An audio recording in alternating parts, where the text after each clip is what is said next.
Ada lagi? Bagaimana cara bertaubat pezina seperti saya, yakni mantan pezina, mengingat tidak diterapkannya hukum rajam? Coba diingat kembali itu Quran surah Az-Zumar itu. Tata cara bertobat ayat 53 sampai 56. Karena memang negeri kita ini ya, negeri kita tidak menerapkan hukum Islam. Surat Az-Zumar nomor surat 39 ayat 53 sampai 56. Qul ya ibadiyalladzina asrafu ala anfusihim la taqnatu mir rahmatillah innallaha yaghfirudz dzunuba jami'a innahu huwal ghafurur rahim. Wa anibu ila rabbikum wa aslimu lahu min qabli ayyatiyakumul azabu summa la tunsarun wattabi'u ahsana ma unzila ilaikum min rabbikum min qabli ayyatiyakumul azabu baghtatan wa antum la tash'urun antakula nafsu ya hasrata ala ma farrattu fi jambillahi wa in kuntu laminas sakhirin. Katakanlah, hai hamba-hambaku yang melampaui batas terhadap diri mereka sendiri, janganlah kamu berputus asa dari rahmat Allah. Sesungguhnya Allah mengampuni dosa-dosa semuanya. Sesungguhnya Dialah yang Maha Pengampun lagi Maha Penyayang. Dan kembalilah kamu kepada Tuhanmu dan berserah dirilah kepadanya sebelum datang azab kepadamu, kemudian kamu tidak dapat ditolong lagi.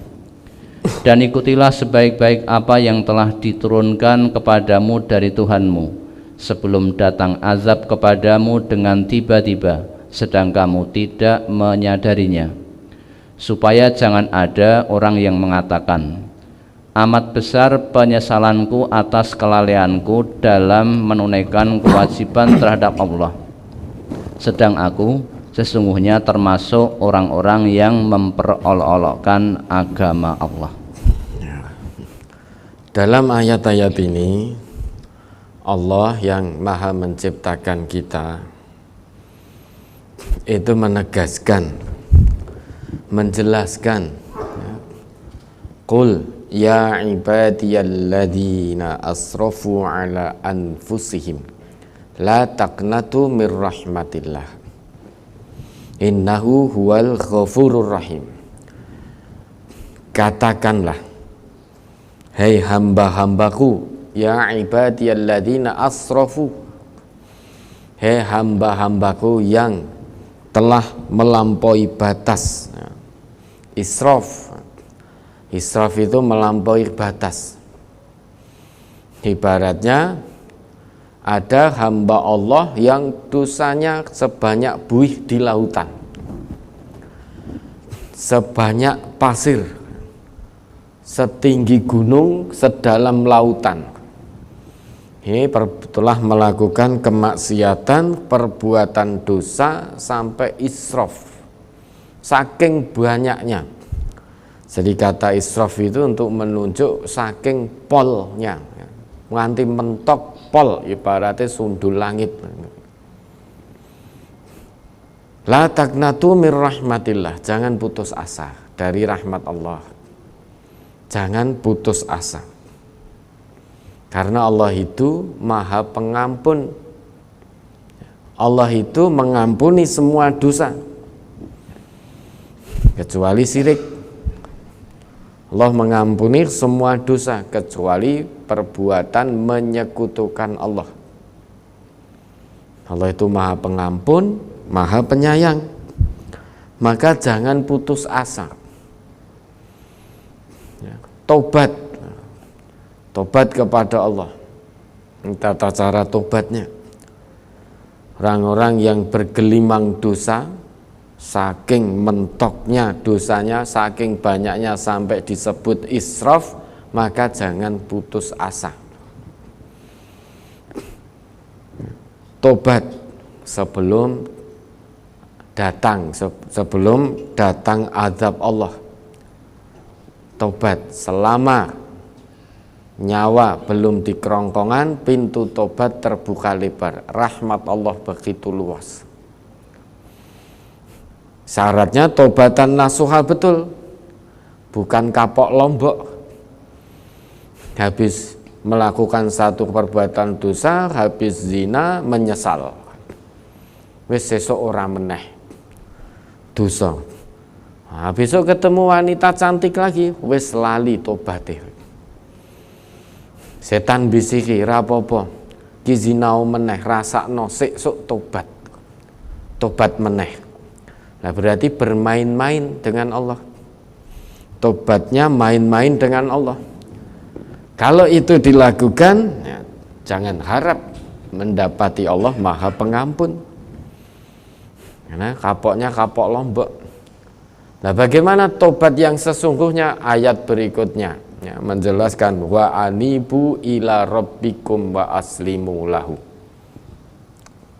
Kembali pada Tuhanmu, berhenti dari perbuatan dosa tersebut, berhenti, kembali pada Tuhanmu, kembali pada Allah, mohon ampun pada Allah. Berjanji tidak akan mengulangi perbuatan dosa itu lagi sampai akhir hayat. Berjanji dengan penuh kesungguhan. Wa anibu ila rabbikum. Sampai akhir hayat tidak akan pernah mengulangi perbuatan itu lagi. Bukan hanya mandek dari perbuatan dosanya saja, bukan, tapi wa aslimu lahu. Serahkan diri sepenuhnya, jiwa dan raga, hanya kepada Allah. Maksudnya menyerahkan diri sepenuhnya, jiwa dan raga hanya kepada Allah, itu mengikuti apa yang menjadi aturan-aturan Allah dan juga Rasulnya. Artinya mengikuti segala ketetapan-ketetapan dinnya, agamanya. Tekan hawa nafsunya. Jangan perturutkan hawa nafsu. Kalau kita mengikuti hawa nafsu, maka sudah, kita akan melupakan Allah, menerjang semua larangannya. Ya, tobatnya juga tidak nasuha. Serahkan jiwa raga, ikuti asilmu. Asilmu itu aturan Islam secara kafah, secara totalitas, tidak pilih-pilih. Min qabli, apa itu? Wa aslimu lahu min qabli ayatiyakumul adzabu summa la tunsurun. Sebelum datang azab. Tobat, berhenti, kembali pada Allah, mohon ampun pada Allah, serahkan diri kepada Allah secara totalitas jiwa dan raga sebelum datang azab, ya, sedang kamu tidak mungkin ditolong lagi. Artinya tidak bisa ditolong, tobatnya sudah tidak diterima. Kalau sudah datang azab dari Allah, sebelum seorang hamba itu melakukan taubatan nasuha, kok datang azab dari Allah, ya sudah, saat itu bertobat sudah tidak bisa ditolong. Tobatnya tidak diterima. Karena kalau nyawa sudah di kerongkongan, semua pintu tobat tertutup rapat. Nah, selain itu, cara selanjutnya yang harus dilakukan, wattabi'u ahsana ma unzila ilaikum mir rabbikum min qabli ayyatiyakumul adzabu baghtatan wa antum la tash'urun. Ikuti sebaik-baik apa yang diturunkan kepadamu dari Tuhanmu. Itu ikuti Al-Quran. Apapun yang menjadi petunjuk Al-Quran, sudah, jangan banyak tanya, jangan banyak pikir, ikuti. Jadikan Quran sebagai pedoman hidupmu hingga akhir hayat. Duru ma'a kitabillahi khaitsuma daro. Beredarlah hingga akhir hayatmu kemana Al-Quran membawamu beredar. Kemanapun Al-Quran beredar, ikuti terus Al-Quran. Al-Quran berkata A, kerjakan A, jangan kerjakan B. Al-Quran perintahkan B, jangan kerjakan C, namun kerjakan B dengan totalitas, tunduk, ikhlas hanya kepada Allah. Ikuti sebelum terlambat. Nah, nanti kalau terlambat kemudian Allah datangkan azab secara tiba-tiba, sedang kamu tidak merasa, sedang masih berfoya-foya, bersenang-senang dalam kemaksiatan, rumangsane aman, rumangsane rapopo, tiba-tiba ya, datang azab Allah secara tiba-tiba. Nah, ini ya, istidrat, tidak merasa sedang melakukan satu perbuatan maksiat.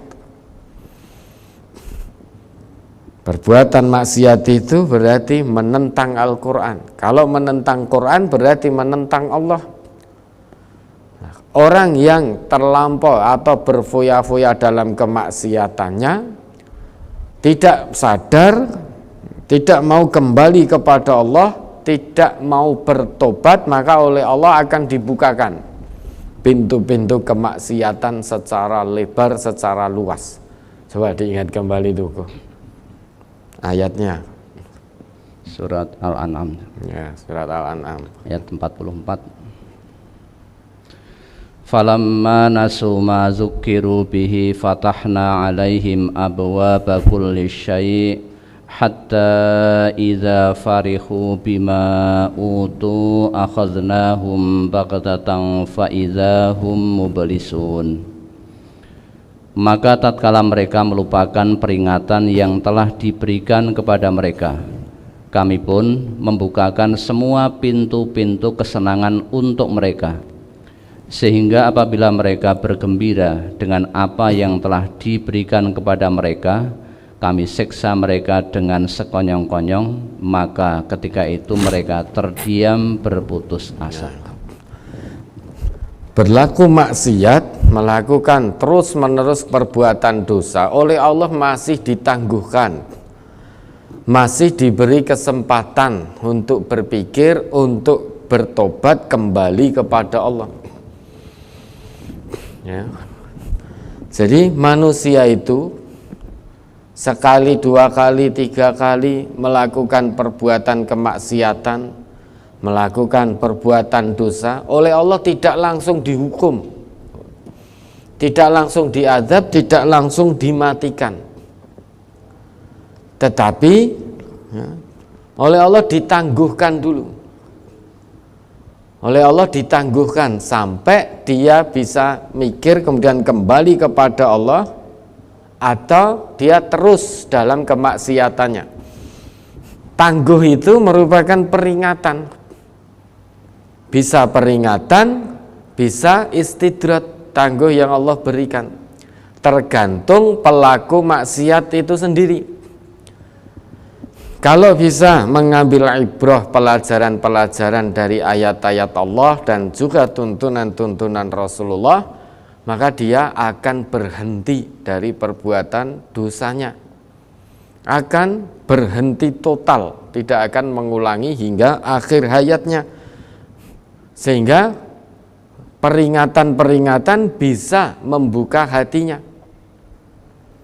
Namun ingat, kalau ternyata peringatan demi peringatan, ayat-ayat tentang zina, hadis-hadis tentang zina, ancaman-ancaman Allah tentang zina, ancaman Rasulullah tentang pelaku-pelaku zina, itu ternyata tidak mampu untuk mengubah, untuk menyentuh fitrahnya, maka tetap oleh Allah akan dibukakan pintu-pintu kemaksiatan yang lain. Falamma nasu ma dzukiru bi fatahna 'alaihim abwaaba kulli syai'. Abwaaba kulli syai'. Jadi kemaksiatannya bukan hanya satu pintu kemaksiatan, Abwab itu jamak dari bab, berarti banyak pintu kemaksiatan. Banyak pintu kemaksiatan akan dibuka lebar-lebar oleh Allah. Karena hatinya sudah terkunci mati. Peringatan-peringatan tidak bisa membuka hatinya, tidak bisa menyadarkan fitrahnya. Maka hati-hati kalau ada di antara kita berbuat maksiat. Tidak ada manusia yang tahu, ora nek sing ngonangi. Kemudian jarang sakit. Kalau toh sakit paling hanya ringan-ringan. Maksiat lancar jaya. Tidak hanya 1, 2 macam maksiat, bermacam-macam kemaksiatan, kok tidak konangan, kemudian pelakunya jarang loro, rezekinya materi dunianya lancar sehingga untuk melakukan maksiat apapun bisa. Hati-hati, itu istidrat. Jangan-jangan Allah sedang bukakan pintu-pintu kemaksiatan dari berbagai arah. Ora tahu loro, sehat terus, lorone paling cuma ringan-ringan saja.